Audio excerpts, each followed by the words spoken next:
I recently got back from a holiday in Belek in Turkey. It was brilliant, but I did spend it looking longingly at the golf courses in the area.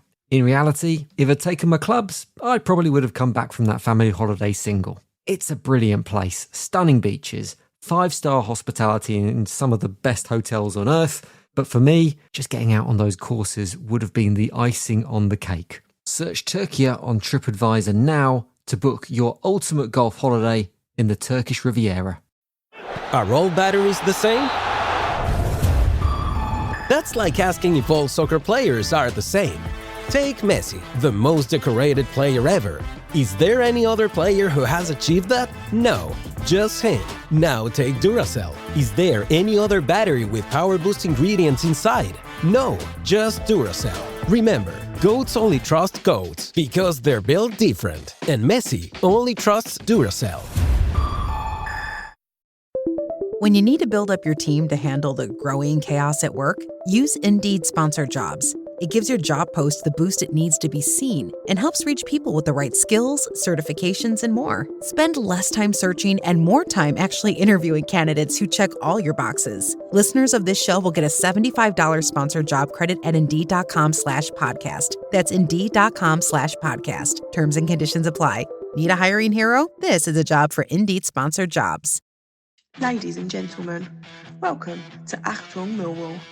Broadcasting from beautiful South Bermondsey, it's the #1 Millwall podcast. Accept no substitute.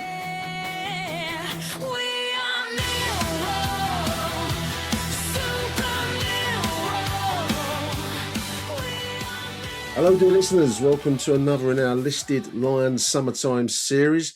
Always enjoyable conversations, and welcoming on the show now one of our regular callers, post-match callers, all the way from Dublin, I think it is. It's Rob Abbott. Welcome to the show, Rob. Afternoon, Nick. Hope you're well. Yeah. Well, bored really, I suppose, in truth. Hence us doing Listed Lion interviews because there's no Millwall going on at the moment. Well, World Cup, I suppose. We were just talking about that off air, listeners. But Rob, we're kind of scratching around for Millwall news. I can't. I sometimes envy podcasters out there that can produce a show on the strength of Jensen Metcalf signing for us, because I'd never heard of him, so I can't give listeners anything on him other than the fact he's signed for Millwall, come from Bradford, and he's apparently well rated. Did you know him at all? Do you know anything of him at all? Where have you seen? Because I don't know nothing about the boy. I won't lie. I had heard of the name, and I saw the name last year, just randomly going through football news, and yeah. I believe he was a talented youngster.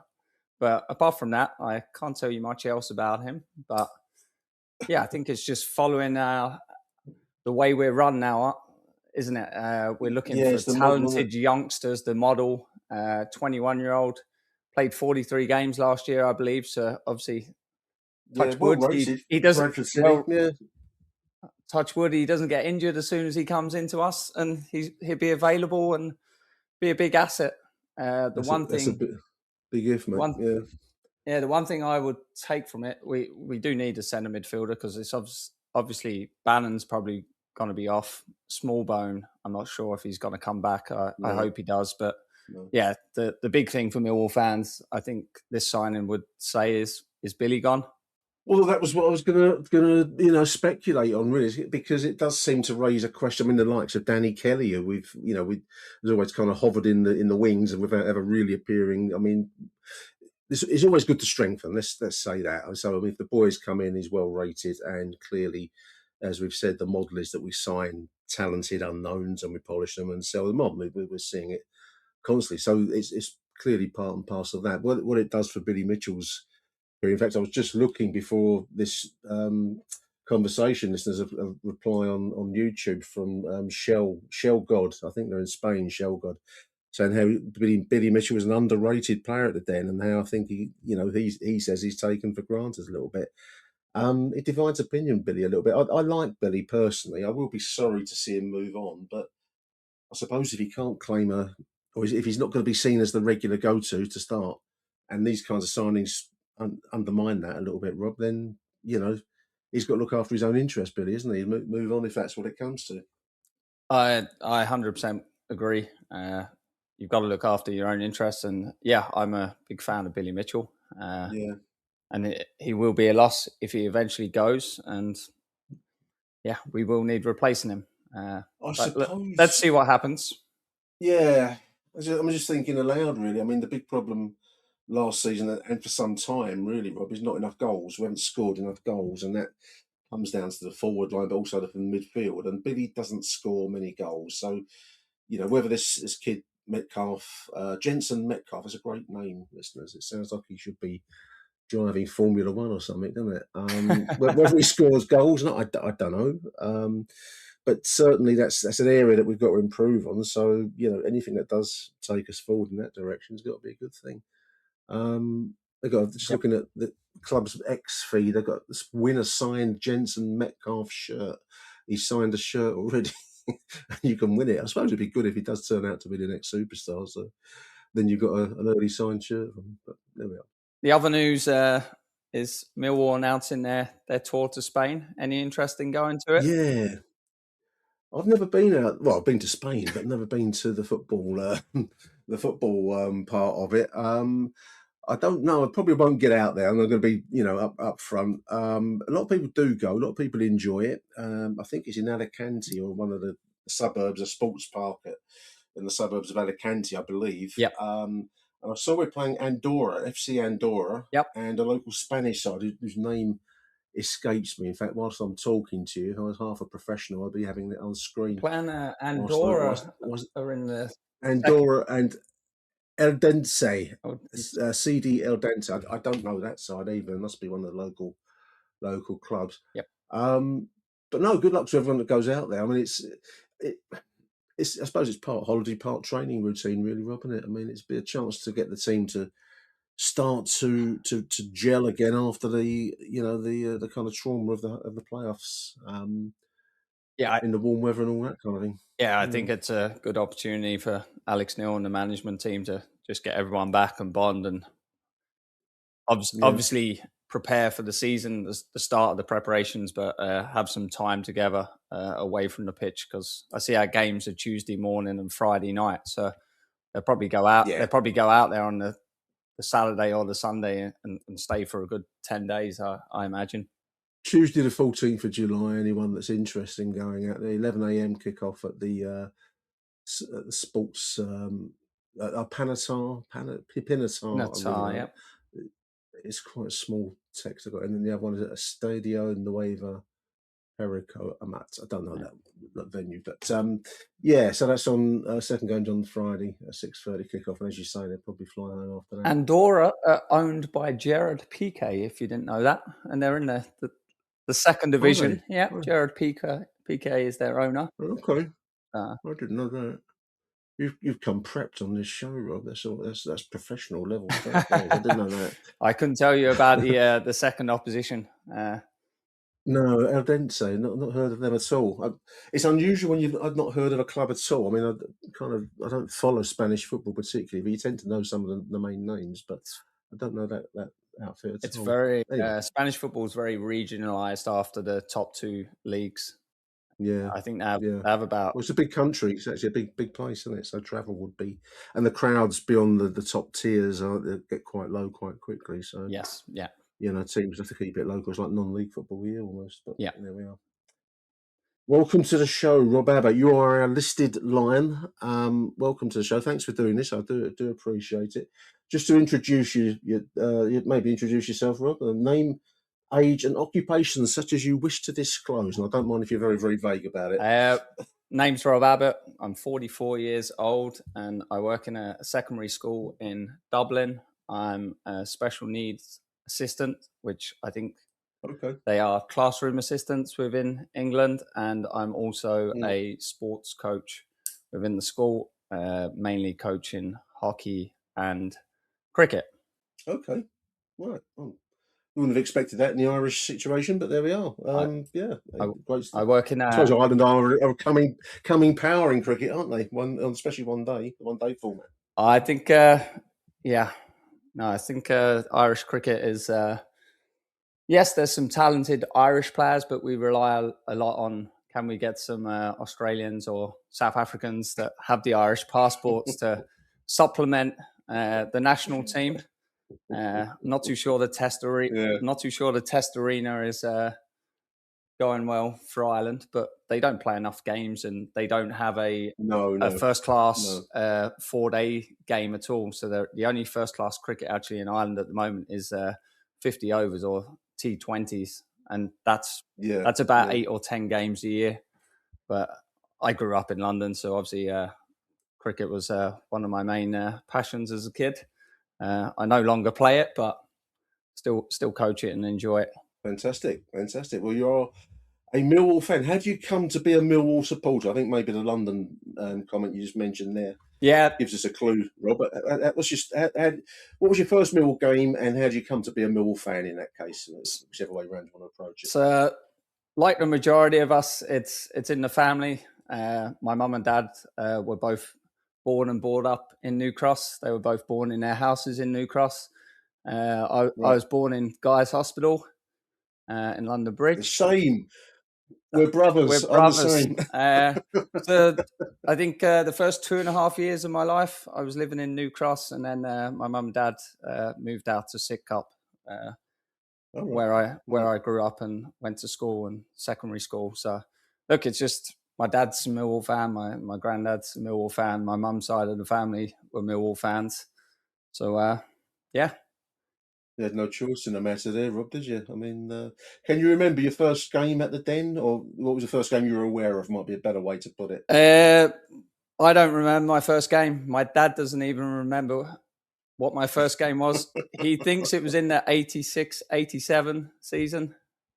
Down at the old Den. My first memories, I remember the end of the 87-88 season where we got promoted. Going onto the pitch after the defeat against Blackburn on the last day of the season. I remember getting my piece of turf. I was one of the many thousands who dug up the ground and got my piece of turf and looked after it at the end of my mum and dad's garden when I was younger. Well, you did better than me. I did get a bit, but I didn't look after it. I didn't know what to do with it, to be truthful with you. But it carried on growing, but for a little while. Then I, in the end, I just put it in my mum's garden. I don't know what is long gone from there now. So that was my little story. But some momentous games there. I got one of the random chairs as well. We didn't have much seating in the old Den, but I managed to get a chair back as well, which is probably still in my mum's attic in Sidcup somewhere. I remember Mr. Byfanal screaming that they had a game to play the day after, and that people were churning up the pitch. Half of it had gone. I don't know what kind of game you're going to get played here tomorrow. Some booking they had to use the ground, but momentous days. Yeah, great days. And I consider all Millwall fans, we're lucky because we support Millwall, but I was one of the lucky ones to see us in the top flight. So yeah, at the old ground. I mean, it's strange. I mean, I find myself mentioning that as a bit like, we're talking now, and you just assume that people know what you mean. But of course, there are generations that have never known that, have only ever known the New Den. Yep. New Den. I still call it the New Den. And the promotion is like a mythical thing in the past. We came so close this campaign. I'm not sure I've quite recovered from it. Have you yet, Rob? I mean, I think I was still a bit traumatised from the whole playoff. Yeah. Look, it took a bit of time. It was absolutely gutting, wasn't it? We just didn't perform, and I was listening to Steve Morrison on with Chat with Chaps. He was just saying, look, from his view, that as soon as he saw it was Millwall Hull, he knew it would be a really tough game, because both teams that prefer playing transitional counter-attack football with 45-50% possession, and Hull want the ball less than Millwall did. So it was a tough game, but I don't think we performed. And you could look at that Ryan Leonard's first goal away. I don't think that's a foul, but these little things turn games, don't they? Big if, but if only that had gone in and been given, then it went in. But when it'd been given, then things would have turned out differently, wouldn't they? Yeah, it's a different game. But I've got fond memories back in 88, 89, 90. think I only missed a few games home and away. So yeah, remember there. So you remember Cold Blow Lane? Do you like the new den? How do you find it compared with other stadiums? I mean, spoiler alert, I love the new den. I think it's a fantastic ground. But how do you find it as compared with other grounds on your travels, Rob? I quite like the new den, to be fair, and I've got to give the club the credit. The last 5 years since COVID, they've improved a lot of the areas outside. For invested a lot. Yeah, for grabbing the food and getting the beer. Like I sit in Cold Blow Lane End, Block 8 in there. Right. But yeah, up near the Blue Bus, there's always music entertainment on if I'm there an hour before the game, and there's a real good atmosphere. And if you're hungry, you can get food, and they've added extra toilets, etc. Oh, it's come a long, long way. But I was lucky enough to be in the restaurant. What's it called? Not the main kind of. It was the executive lounge. I can't remember the name of what they call it now. But it's really nice. It's been really refitted. Like, there's a lot of investment that's gone into it, both for the the high level and the slightly lesser level restaurants there. And as you say, the fan zone, what you want to call it, at the Cold Blow Lane, and it's really helps. It brings money into the club. Big time. And it's good investment. I like the small touches, like the little murals around the place. I'm not too sure if you've seen the Maddie's Tarkic one in the Cold Blow Lane. Yeah. And then it's nice. I have a little boy, so I went into the family stand, not this season, last season. Did you? Took him into. I've never been up there. No, I was really impressed, to be fair. Like, my lad's only 3.5 now, so his first game, he was just shy of 2. So we went into the family area, but there's entertainment for them. Like, there's a big cuddly line. There's things all hanging off the roof. There's a little futsal table, loads of little bits for the kids. And so, like, we won the family club of the year. I couldn't quote what year it was, but then when I went up there, I could see why, because there was members of staff as well hanging on the concourse. So no, really impressed. Okay, and it's probably that's interesting. Yeah, I've never seen it at all. Never calls to go in there particularly, but no, I mean, investment in the club. I mean, and I was looking on the Jensen Metcalf photo opportunity. One of the shots of him showed they're dividing the away end now into, so you got some home fans as well as part away support, part home. Yep. So that doesn't get done cheaply either, Rob. There's a lot of money being put into the stadium and the facilities. Yeah. As ever, we've got to thank the Berylsons, haven't we, for that? Yeah, we do. I think that's a good move, getting that north stand as well. Let's throw the away fans in the corner, especially when the smaller supported away fans come down. Just give them a couple of blocks and try and make the most of it. Because we're quite... It's what other clubs do, isn't it? It's what other clubs do. So high time we did it, I think. We're quite a unique club, how we've always given the away fans their own stand at the end of the pitch. That was security, wasn't it? I mean, it was like I think when it was constructed, it was the intention was to try and make it as secure as possible. I think the walkway came to the railway station came afterwards, but that's always been number one consideration. So plus, I suppose it's just the cost of adjusting it. I mean, I think it's the first time in my memory where we seem to be really going for investment in the stadium. I've never known anything like it, really, Rob. So how long till we get the corners filled in then, Nick? Do you know what? That don't bother me. I mean, people always raise the corners, and I'm quite happy with it as it is. But I suppose the bigger capacity, if we were to hit the top flight, then that's an obvious way to do it. But I mean, people always say fill in the corners. It doesn't. Does it bother you? I mean, I'm a part of. Put a few numbers on, I suppose, but that's about all. Yeah, I think if we have another very good season, or we do get to the Premier League and that we're selling out, it's potentially something that the club will need to look at. But at the moment, I think it's okay. Let's, like, when we play Lincoln at home next year, even with that north stand with 2,000 Millwall fans, that's still enough capacity, in my opinion. It's certainly a big step forwards for us to do that and have home fans on all four, apart from the corner, I suppose, where the away are. But I mean, to have that impact on all four sides, I think it's going to be a big advantage for us. Yeah, I think if you did fill in the corners, will it up the atmosphere? Will it keep some noise in? I don't know all these barriers of how you can not soundproof it, keep the sound within an area. It looked like they were putting safe standing at that end. So again, no, I like safe standing. Actually, I think it's one of the better things that's developed. I know some people are half and half about it, but it looks like that's what's going in at the new home section in the north stands. Yeah. As long as they don't touch the bird shit corner, Rob, that's all I care about. I was just going to say, hopefully it's all cleaned up by the time you get back there. Hopefully.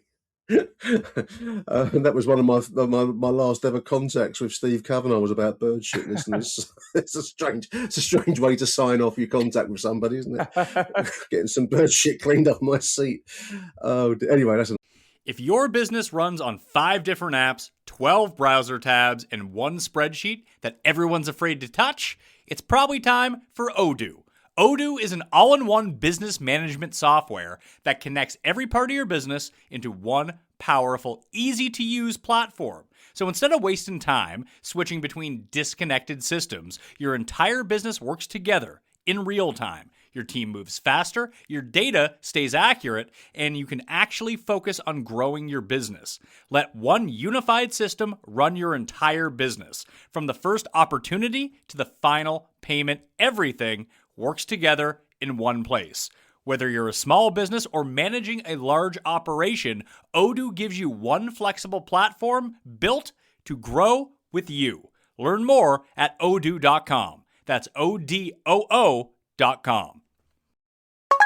Pay's checkout is offered by your banks and credit unions. So when you shop online at participating merchants, your cards appear in one place, ready to use and kept up to date. And the best part, your actual card number isn't shared when you check out. Because boundaries are healthy, like no work emails after 6. One small step for boundaries, one big leap for checkout. Pays. It checks out. Activation required. See Pays.com to learn more. Terms and conditions apply. What's that, bud? The Lincoln Summer Sales event is on now with exclusive offers? Oh, so you want to feel the wind pouring through the available open panoramic vista roof on a road trip? And spend the afternoon beachside hanging out on the back of the spacious Lincoln Splitgate? Okay, I'll schedule a Lincoln test drive today, right before your vet appointment. Visit your local Lincoln retailer or learn more at Lincoln.com. Another story. Achtung, Millwall. Who's your favourite all-time Millwall player, Rob? Who would you choose out of all the ones you've seen in your time? I've got two. Tim Cahill. Yep, and good choice. And Teddy Sheringham. Yeah, I think anyone who was around in that promotion season and after, it's very hard to look beyond Teddy Sheringham. And Cahill was just such a dynamo, such a talent, wasn't he, in midfield for us? Yeah, and went on to greater things, especially with Australia as well. World Cup representative. So yeah, what a find he was. He was a great find. Look, we sold him too cheap, didn't we, at the time? But he was. Well, hopefully that's the thing that's changed. I was just going to say, hopefully we've changed our business policy so we don't just let players go for small sums, which is what we did with him, really. Yeah, big time. When you look back at it, big time. But look, he went on to have a great career. But look, we made him what he was. He moved over from Australia at 15, and he could play football. He could score goals. He could fight. He could break the play down. He had everything. And then. He seemed to have an ability to hang in the air as well. Like basketball games, they have a hang time. He had an ability. I don't know how you do it. I've never achieved it. I'm too fat, I suppose. But he seemed to get up there and hang there and get on the end of the crosses and headers. Yep. It was an incredible talent for us. There we go. We talked earlier about getting more goals from midfield. If only we had a Tim Cahill or an Alex Ray. Jensen, watch and learn. Look on YouTube, Jensen. That's your bar. You got aim at. There we go. And the other one I mentioned, Teddy Sheringham. In my opinion, he's the greatest ever player to play for Millwall. In terms of talent. In terms of talent, then obviously he went to Notts Forest, to Spurs, Manchester United. He won everything for England. He was superb. Yeah. Him and Shearer in Euro '96, and absolutely. Two great choices there, Rob. Two good choices. but we have to move along. For every yin, there must be a yang. Who's the worst Millwall player you've ever seen? I always think this is a bit of an unfair The worst question. That's the point of the show, to put you on the spot, to put you in awkward positions and get the tension out. Who's the worst Millwall player that you'd pick out from your time? Anyone in particular? Fletcher under Holloway. Taylor Fletcher. He got his mate in from Blackpool, who was 4 or 5 stone overweight. He was overweight, wasn't he? He was well overweight. He was diabolical. Yeah, I think he's the worst. And you know, we've had some bad players in our time, but I don't know how. We had quite a few. I think it was the look of surprise on his face when he got booed off, but he was subbed, wasn't he? Did he come on as a sub? Or was he a sub who was subbed? I know it was Nguesson, I think. Danny he had that done to him. I quite like Danny Nguesson. Do you know who Danny Nguesson got you off your seat sometimes. This is really unfair on Idemo Amaku. Idemo Amaku got you off your seat and had no end product. Danny Nguesson every now and then just got the ball and something would happen, but there wasn't the end product. I think he gets a harsh bit of stick, Nguesson, in my opinion. But Fletcher, we had Rob Hulse around the same time, didn't we? Well, Rob Hulse was it Rob Hulse? Listeners do tell me there's one of them was a sub as a sub or whatever the expression is. But I know that Gary Taylor Fletcher, he had a look of surprise on his face when he got booed off the pitch. welcome to Millwall, Gary. You know? I'm gonna throw in a special mention as well for one of our worst players, just purely because of the fee we paid for him at the time. Paul Goddard. Oh, mate. Paul Goddard. He was actually, the thing with Goddard, because he was, for many, many years, of course, he was our £1 million. Exactly. I think it was 990,000. It wasn't quite a million, but it was close enough by Mill standards. And he actually came to us, Rob, as a decently rated striker. And he just went to pot with us. And I've never quite fathomed out what happened, because he'd scored goals with West Ham. Derby County was his main one. Derby and Newcastle. I'm sure he played there. Yep. I think he was on the fringe of the England side at one point, or he might have even played for England. But so he was a rated striker. But he just, I think I actually saw the only goal, and I can remember the only goal he ever scored for us, and it came off his backside, literally. It was in the FA Cup when we beat Manchester City in the second relegation season. Yeah, and I think he got on the end of a shot into it, just kind of rebounded off his bum and went into the net, and that was Paul Goddard's only goal he ever scored for us. Yeah, he was woeful, and he was diabolical, wasn't he? He was absolutely diabolical. Yep. Just didn't work because he was a highly rated player. He had the curse of West Ham around his neck as well. That didn't help his cause. But I think if he'd have scored a few goals, that would have, a bit like Billy Bonds, that would have gone away to some level if he produced some goalmouth action, but he just didn't. It was dire. He was dire. One for the older listeners, that one. One for the older listeners. He disappeared into the kind of the den can do that, can swallow players up, can't it? Some players really come to the fore in front of our crowd, and some just die and disappear there, you know. And he was one of those. Paul Goddard, there we are. I think whose quote was it? I think was it Tim Cahill's quote. If you can play in front of Millwall fans, you can play in front of anyone. Yeah, and I believe that to be so. I think if you can hold your own there, you can go anywhere. There's no. Also, the thing is that if you do give the Den crowd something to work with, they'll love you to bits. You know, it's not this kind of It can have its hard edges, Rob, can't it? But there's no place better to have behind you when, if you can at least put the ball in the back of the net once in a few games. I think, yeah. So look, it's the old Millwall mentality: give 100%, and the support's going to back you. Unless you're David Livermore. Don't shirk out of any tackles. Keep running. Keep trying. Yeah, poor Dave Livermore never got that kind of credit. But anyway, there we are. There's another story. Most memorable match. Which one would you pick out in all your years following the Lions? One game, Desert Island Discs. Desert Island Discs, the FA Cup semi-final, Old Trafford. Versus. What other choice is there, really? Yeah, there's a few choices, but that one stands out. I remember stayed in a hotel near Manchester Airport the night before, and the whole hotel was just Millwall fans. So what are we going?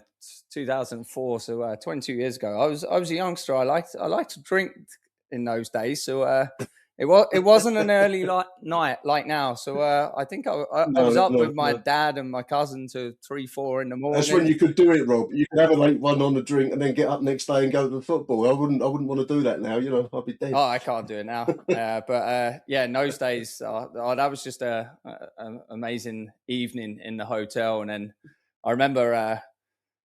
I was driving from the hotel, and my cousin literally got to the first roundabout 2 minutes in the car. He missed breakfast, everything, and then like going around this roundabout, I'm driving, and he opens the door in the back, just spews his guts up everywhere.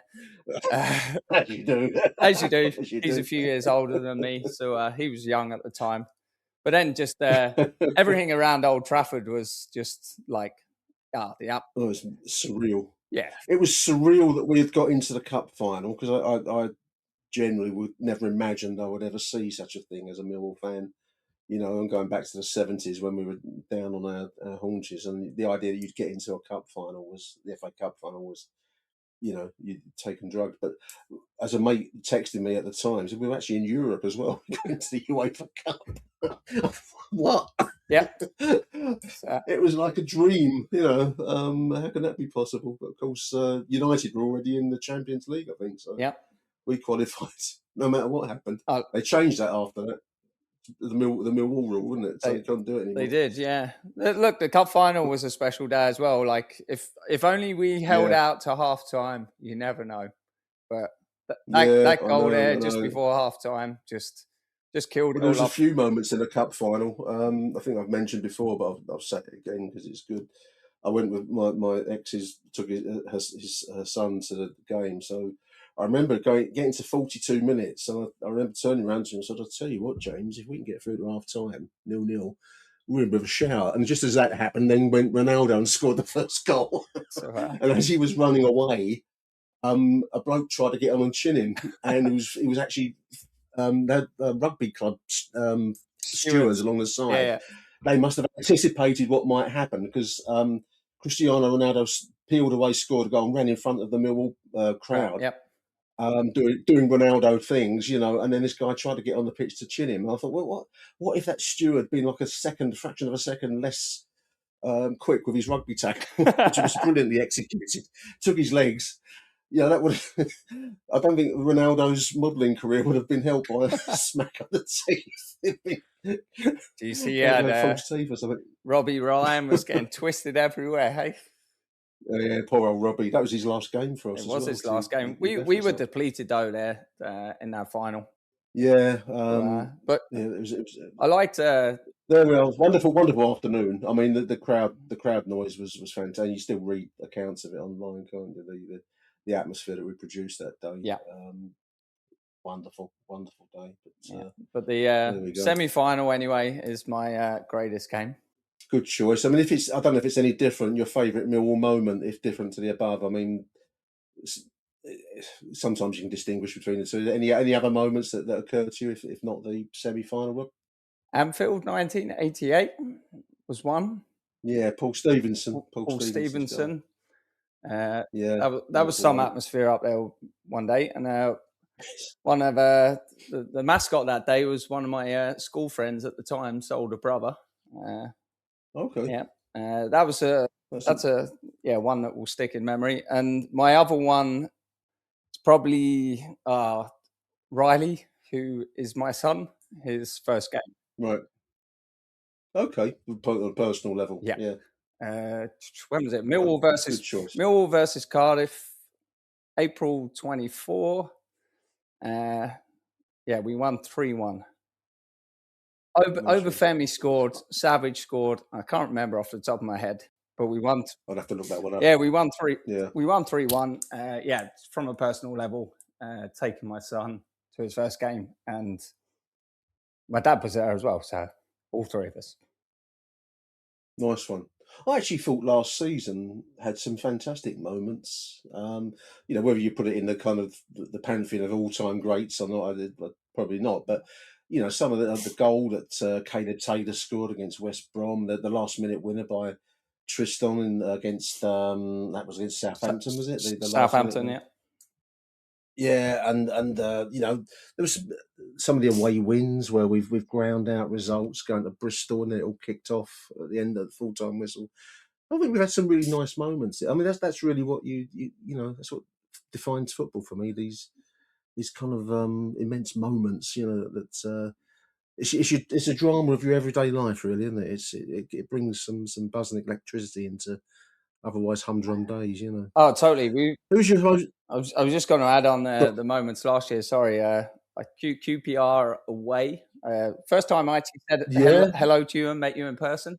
I said hello to you. Yeah, that's right. And that horrible downstairs. Horrible downstairs. It's not even a bar. It's just like a corridor, isn't it? You know? No, I really enjoyed that game. And funny enough, I was next to a lad that game with his son, and the lad was Harry Garston, which was Peter Garston's son.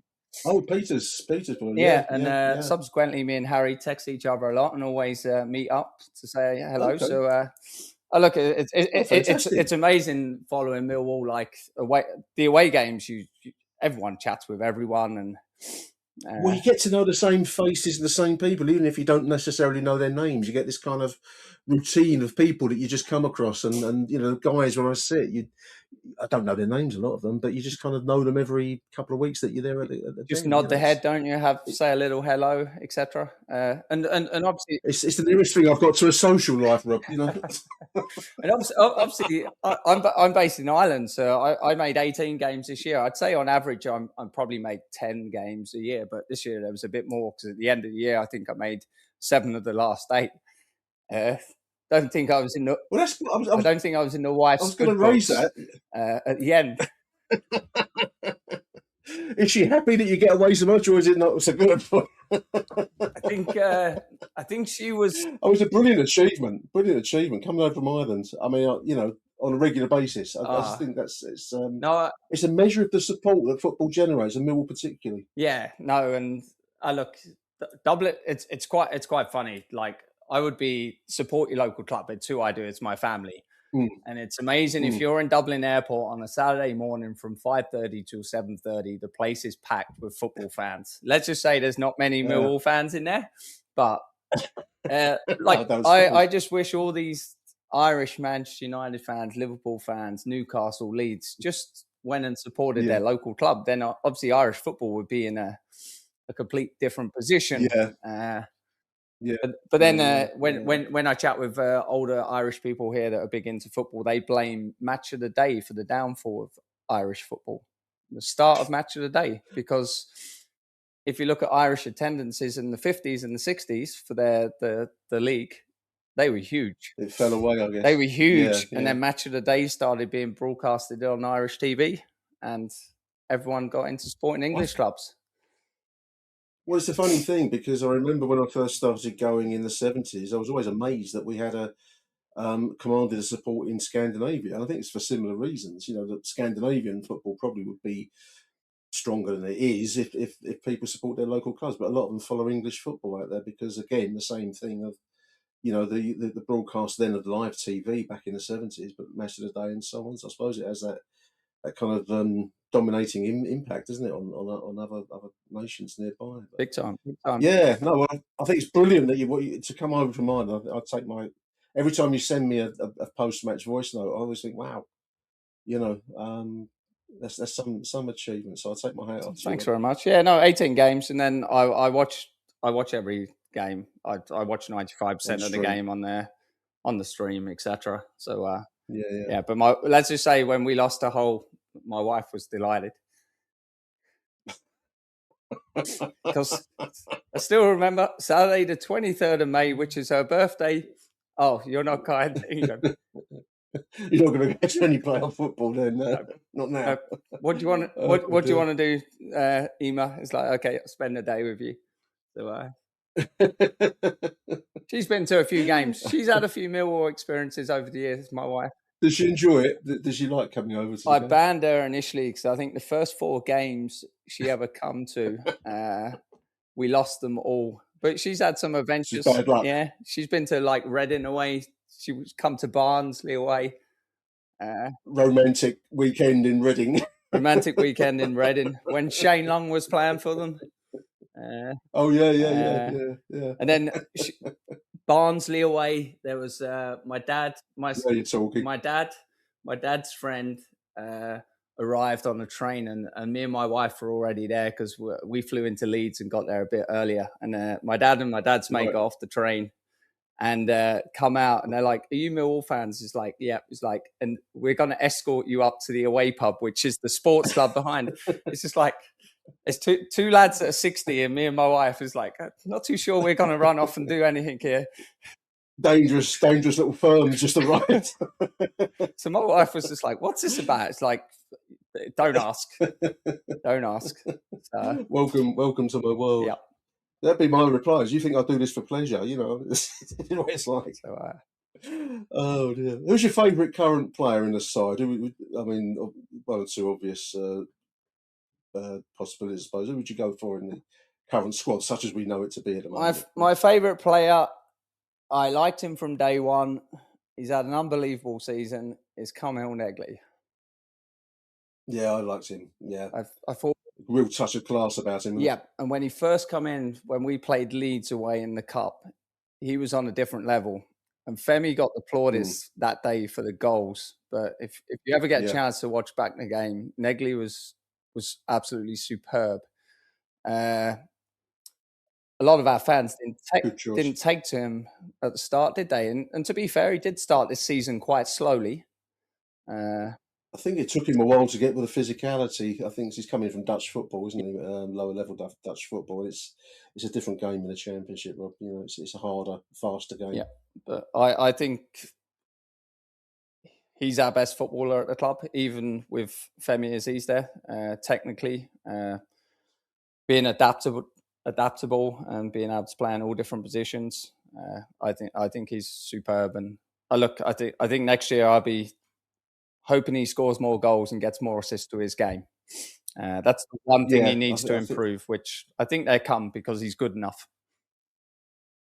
Well, he's certainly got the confidence to get in amongst it if he can do so. Good choice. I like Kamil Negley myself. Great choice. Number 9 question. Your most. I'm going to reword this question. Most hated opponent. I don't particularly like the way I phrased that, but anyway, your most disliked opponent. Let's go with that. It's a bit of a softer than hate. It's a strong emotion. Or despised, perhaps despised opponent. Who would you go for, Rob? Well, there's obviously I don't like West Ham.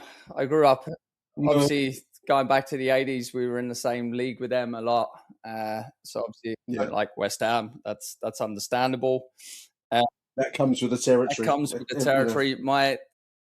This episode is brought to you by Google Health. Stop chasing someone else's definition of health. What matters is what's healthy for you. Google Health offers a new kind of coach built with Gemini for effortless tracking, sleep insights, and holistic coaching tailored to you. Visit googlestore.com to learn more and start a new relationship with your health. Requires Google account, Google Health app, internet, and Google Health Premium subscription. Features subject to change. Availability and results vary. Not intended for medical purposes. Works independently of Gemini apps. Check responses for accuracy. This episode is brought to you by Accenture. When your advertising operations fall out of sync, everything else follows. Spotify and Accenture are working together to reinvent the rhythm of ad sales, using automation, analytics, and smarter workflows to simplify campaign delivery and access better data across the business. The result?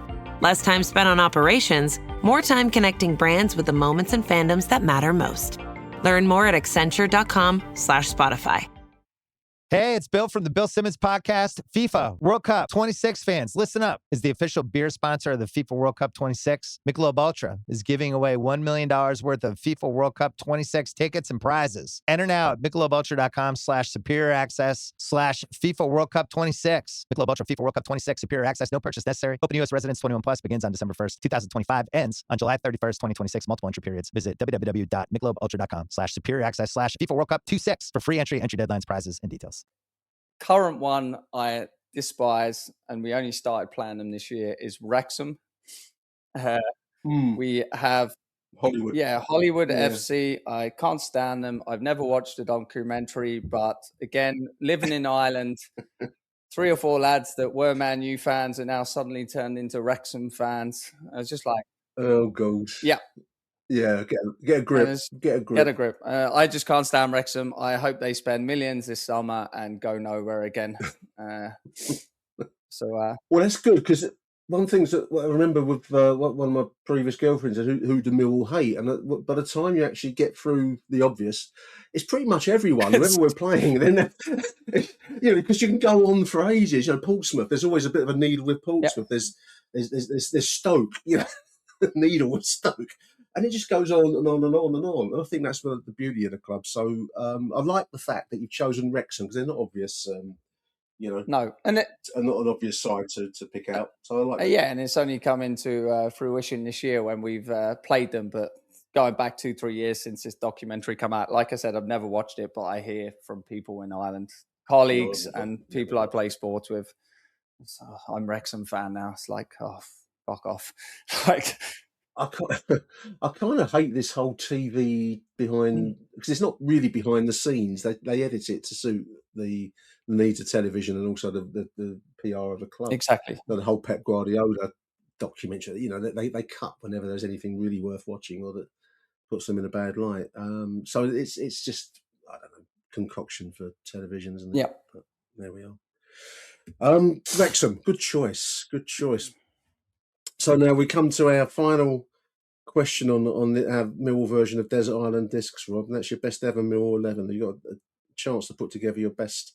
I have offered a mediocre 11 as well, but it can be quite. You get a lot of choices on that. But let's go with your best ever Millwall 11. So who would you put in goal if you were picking? Right, goalkeeper Casey Keller. Good choice. Back 4 World Cups. 4 World Cups with Casey Keller. Yep. For USA. Thought he was superb for us, and obviously moved on to bigger things. I was big fan of him. Spain. Yeah. Across the back line, who are you going to have in your defence in front of Casey? I'm going to have Lucas Neal, Keith Stevens, Colin Cooper, and Ian Dawes. That's a good back line.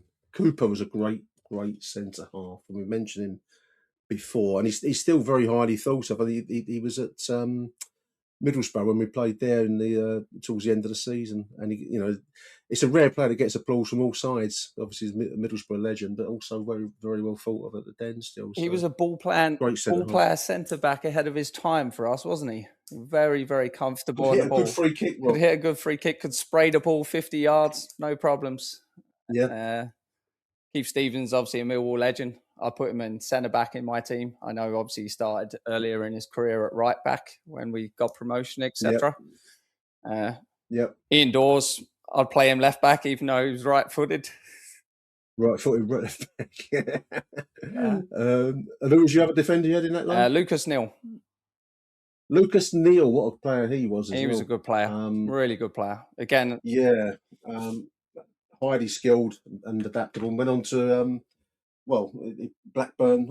I think he got his international caps when he left Mill. I don't think we probably helped his international calls there, but great player. Good player. 100 plus caps for Australia, I think he got in the end. Yeah, in that career, it's quite an achievement. So Keller, in front of him, Dawes, Stevens, Cooper, and Neal. That's a good, decent back line there, Rob. Lucas Neal. Who are you going to put in midfield, mate? Midfield, we are going to go with Femi Aziz, right midfield. Okay. Terry Hurlock. Okay. Yep. Who else? That's to be uncompromising. Yep. Yeah. Stevens and Hurlock. There's a spine. Femi Aziz, Terry Hurlock, Tim Cahill, and Paul Ifill. I'm going classic 4-4-2. Well, I feel Cahill and Hurlock as a central two. That's going to be uncompromising, isn't it? And then you've got plenty of attacking flair in Ifill and Aziz. Yeah. A very similar player, in actual fact, to Paul Ifill. They are reminds me a lot of very similar player, but I still live in the old school. Femi's got trickery, but I still like pace in a winger. Get the ball down to the byline, get the ball in the box, etc.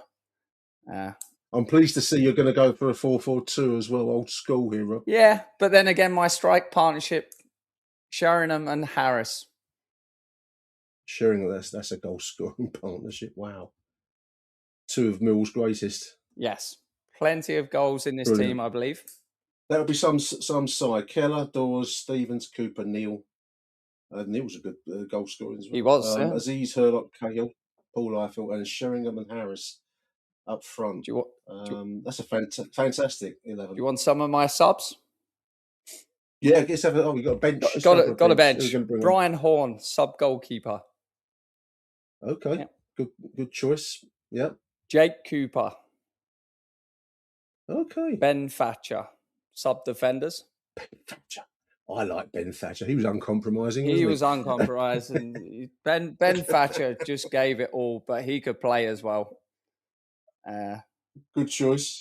Who else you got on the bench there? Alex Ray, Jed Wallace. Brilliant. I loved Alex Ray. I would give a lot of money for Alex Ray to be cloned and recreated in our current side. That's exactly what we need. We need an Alex Ray type of player. Goal scoring midfielder. Yep. And Jed. Yep. And then 2 strikers on the bench.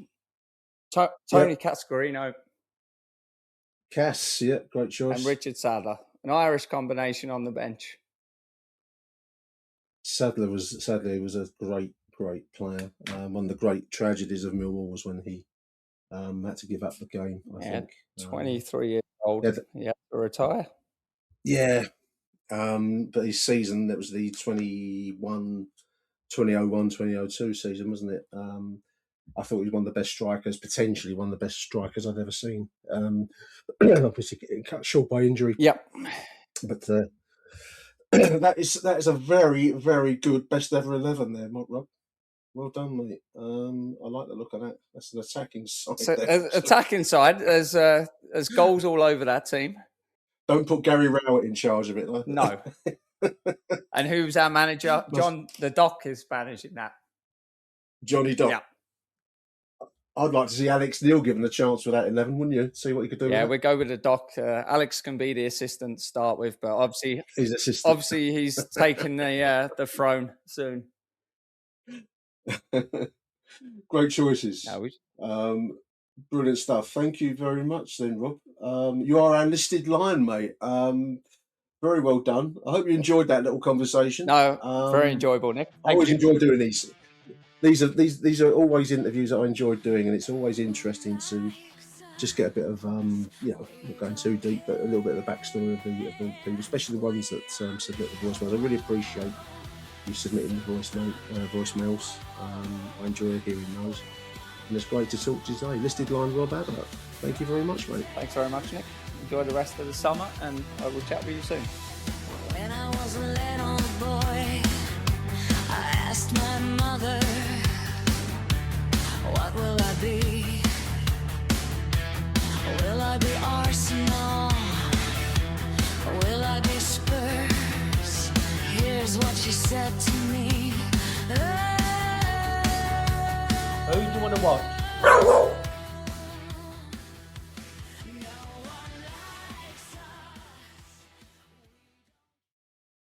Hey, it's Ryan Reynolds here from Mint Mobile. Now, I was looking for fun ways to tell you that Mint's offer of unlimited premium wireless for $15 a month is back.